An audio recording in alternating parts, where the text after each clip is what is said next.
Hace apenas 2 meses, Vladimir Putin firmó un tratado de defensa con Venezuela, comprometiéndose públicamente a respaldar a su aliado frente a cualquier agresión externa. Hoy, ese compromiso ha quedado completamente desmentido por los hechos. La captura de Nicolás Maduro no solo puso fin a una dictadura en Sudamérica, provocó una auténtica sacudida política que se sintió con fuerza en Moscú. Por primera vez en mucho tiempo, estamos presenciando un momento de franqueza poco habitual entre propagandistas y oligarcas rusos, muchos de los cuales empiezan a asumir una realidad incómoda. El régimen de Putin podría ser tan frágil como el que acaba de colapsar en Venezuela. Desde el fracaso de los sistemas de defensa aérea rusos hasta la amenaza de un desplome en los precios del petróleo, las consecuencias son profundas. La caída de Venezuela no es un episodio lejano para el Kremlin, es una auténtica catástrofe estratégica para Vladimir Putin. Para entender hasta qué punto cunde el pánico dentro de Rusia, basta con escuchar a una figura inesperada, un bloguero militar ruso, conocido por apoyar la invasión de Ucrania, que rompe con el discurso oficial y lanza una crítica brutal al liderazgo del país. Sus palabras no dejan lugar a dudas. Advierte que la extracción de petróleo dejará de ser rentable, que en pocos meses el país podría enfrentarse a una crisis alimentaria severa y que el modelo económico ruso ha quedado en jaque. En un arrebato de furia, señala directamente a Putin, al que describe como un dirigente incompetente, responsable de conducir al país hacia el desastre. Incluso llega a expresar el deseo de que el presidente ruso muera, una declaración impensable hace solo unos años en círculos cercanos al poder. Más aún, llama abiertamente a eliminar a la élite política rusa, acusándola de traición y locura. Para él, la conclusión es clara. Mientras Estados Unidos ha asegurado su influencia durante generaciones, Rusia se enfrenta a un colapso inminente.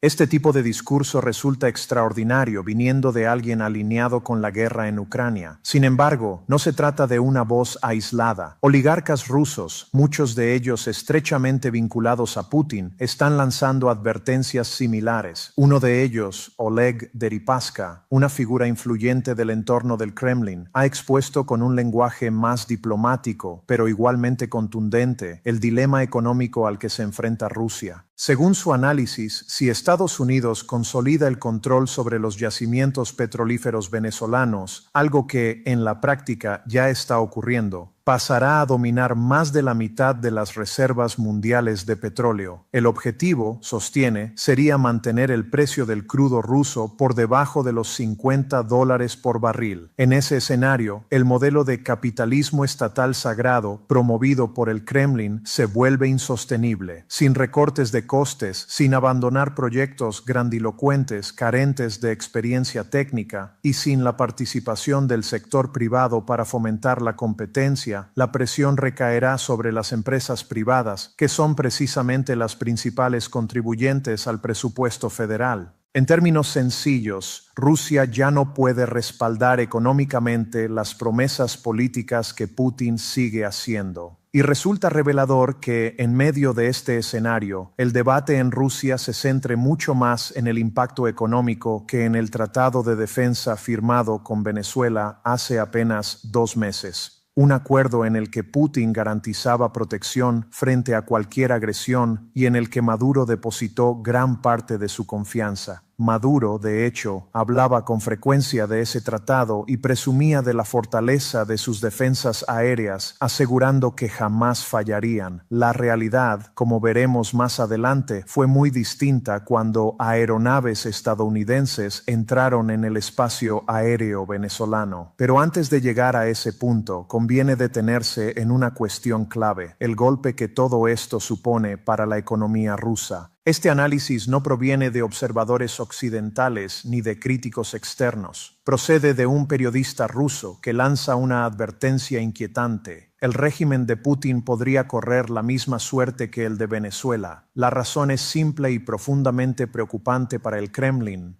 Una economía debilitada, sometida a una presión creciente, con una población cada vez más agotada por la corrupción, la inflación y el deterioro del nivel de vida. Durante la operación de desembarco, ningún soldado venezolano abrió fuego contra los helicópteros estadounidenses. Nadie intentó defender ni a Maduro, ni, en última instancia, al propio país. La razón es tan simple como reveladora. La sociedad venezolana, incluidas sus fuerzas armadas, estaba completamente agotada. Los grandes eslóganes sobre una república bolivariana inquebrantable, supuestamente inmune a la presión estadounidense, se derrumbaron frente a una realidad marcada por el colapso económico, una inflación descontrolada y una corrupción sistémica. De hecho, la corrupción fue el factor decisivo que permitió a las fuerzas estadounidenses actuar con tanta rapidez y eficacia. Según este análisis, bastó con comprar a los miembros del círculo íntimo de Maduro y a sectores clave del aparato militar. Una suma modesta para los estándares de Washington fue suficiente para neutralizar cualquier resistencia.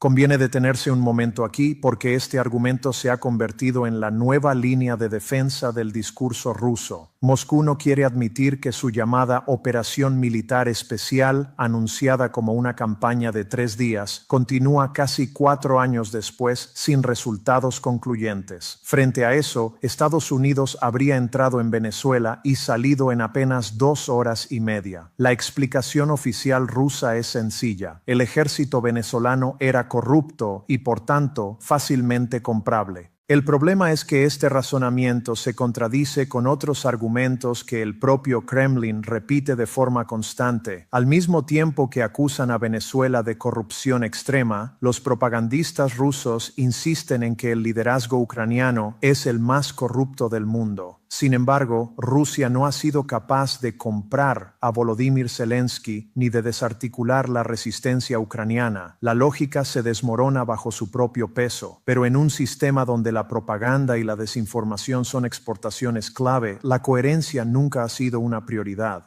El análisis continúa estableciendo paralelismos históricos. En 2003, durante la invasión de Irak, muchos de los generales de Saddam Hussein fueron simplemente sobornados, entregaron posiciones estratégicas y con ellas el país entero. Algunos acabaron encarcelados, otros desaparecieron en el desierto. Para el analista, Venezuela, Irán o cualquier otro país en circunstancias similares comparten un mismo patrón. Cuando la ideología oficial no coincide con la realidad cotidiana de la población, el Estado vive permanentemente al borde del abismo. Empujarlo al colapso no resulta especialmente difícil. La referencia implícita es evidente. Un país sometido a sanciones, con una inflación galopante, una economía deteriorada y una corrupción endémica. Un país inmerso en una guerra que oficialmente no es una guerra, sino una operación especial. El paralelismo apunta directamente a Rusia.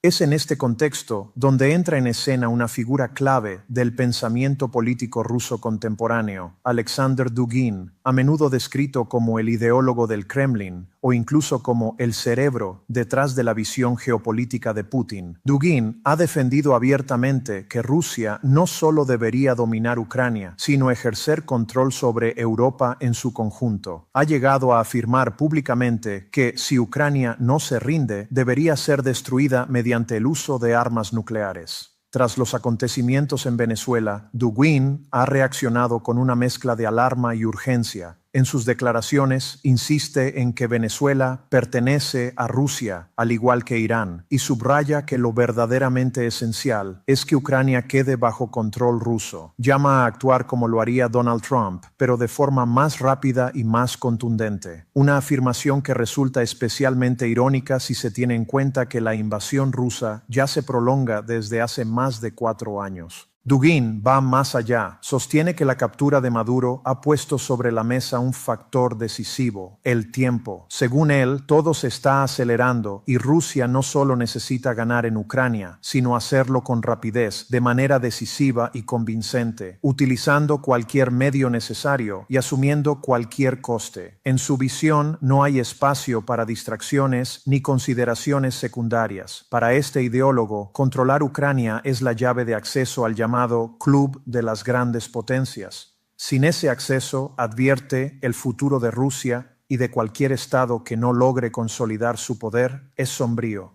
Es una idea que Dugin lleva años defendiendo. Rusia se considera una gran potencia, pero no es tratada como tal y por ello debería tener la capacidad de intervenir y tomar el control de otros países sin restricciones.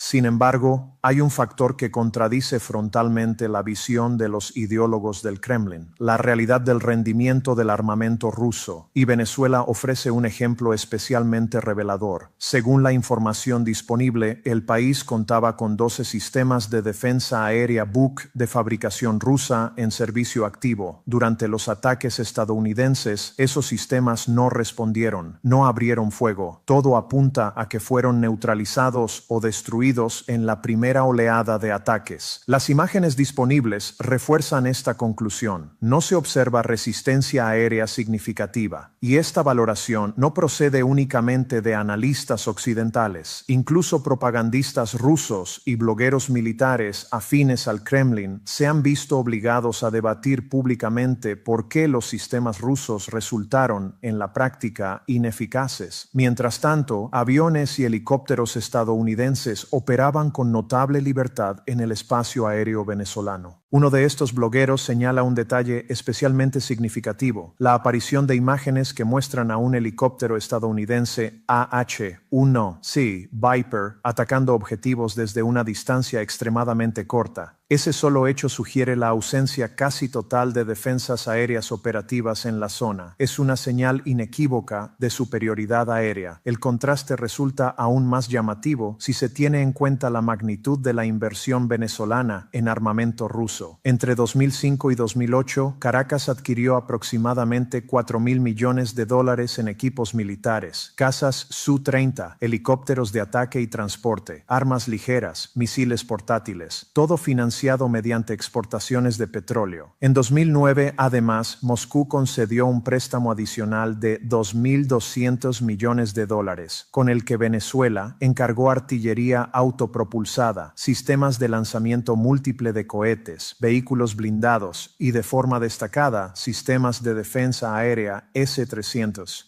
La pregunta es inevitable: ¿dónde estaba todo ese arsenal cuando comenzó la operación estadounidense? Parte de la respuesta aparece en nuevas imágenes que muestran la destrucción de otro sistema Buk durante los ataques. Este se encontraba a unos 75 kilómetros al este de Caracas. El balance es claro: el armamento ruso no desempeñó un papel decisivo en la defensa del régimen venezolano, pero esta historia tiene una dimensión política adicional.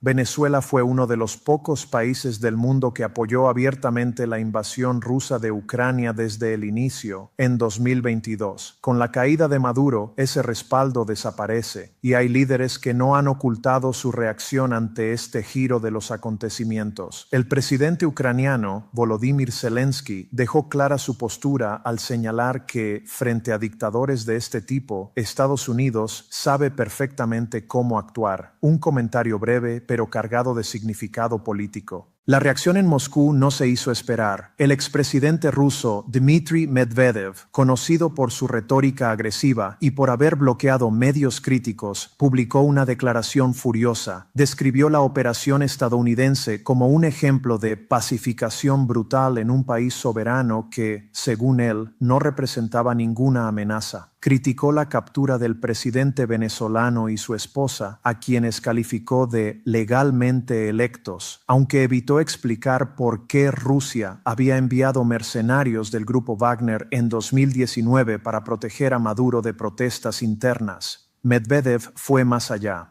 Afirmó que Estados Unidos debería haber mostrado la misma determinación en otro lugar, refiriéndose explícitamente a Ucrania. Utilizó un lenguaje deshumanizante para describir al liderazgo ucraniano y llegó a sugerir que sería deseable un ataque estadounidense contra bases militares en territorio ucraniano. En su opinión, quizá ya había llegado el momento de que Washington actuara. En una conclusión especialmente reveladora, Medvedev sostuvo que la operación en Caracas demostraba que todos los estados deben reforzar al máximo sus fuerzas armadas para impedir que actores externos alteren el orden constitucional en busca de recursos como el petróleo. Para él, ese refuerzo máximo solo puede garantizarse mediante un arsenal nuclear. Larga vida a las armas nucleares, proclamó. Paradójicamente, su argumento lleva a una conclusión distinta. Si Ucrania hubiera conservado su arsenal nuclear, probablemente la historia reciente habría sido muy diferente. Con esto concluye el análisis principal. Pero hay un último punto que merece atención. La cobertura de conflictos modernos, incluso cuando no se muestran víctimas humanas, suele ser penalizada por las plataformas digitales. En la última semana, varios vídeos han sido desmonetizados por mostrar ataques con drones o imágenes del frente. Según los criterios publicitarios, este contenido no es adecuado para los anunciantes. Sin embargo, esta es la realidad de la guerra contemporánea. Es la guerra que Ucrania está librando para sobrevivir. Por eso se ha creado una plataforma independiente, sin censura, sin anuncios y financiada directamente por el apoyo del público. Un espacio donde no es necesario ocultar la realidad por motivos comerciales. Quienes decidan apoyar este tipo de cobertura no solo acceden a contenidos sin restricciones, sino que contribuyen directamente a que este trabajo informativo continúe. En un entorno cada vez más condicionado por intereses comerciales, esa independencia se ha convertido en un valor político en sí mismo.